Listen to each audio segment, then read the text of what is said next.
এখন দেখব বন্ধুরা, আপনার ভালোবাসার মানুষ আপনাকে আজ কি বলতে চাইছে। আপনার ভালোবাসার মানুষ আপনাকে আজ কি বলতে চাইছে, কি বলতে চাইছে দেখে নি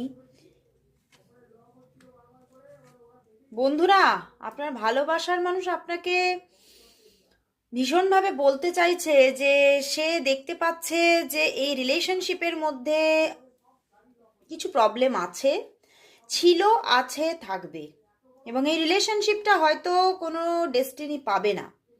তো সেই জন্যেই সে কিন্তু ভীষণভাবে নিজেকে কিছুটা গুটিয়ে নিচ্ছে, কিন্তু গুটিয়ে নিলেও কিন্তু নিজে একা থাকতেও কষ্ট পাচ্ছেন। কিন্তু সে কিন্তু আপনারই সাহারা চাইছে, একাকিত্বে ভীষণভাবে কষ্ট পাচ্ছেন এবং আপনাকে বলতে চাইছে তোমারই সাহারা চাই কিন্তু আমার। তো ওভারঅল তিনি ভীষণভাবে আজকে মানসিক কষ্টে।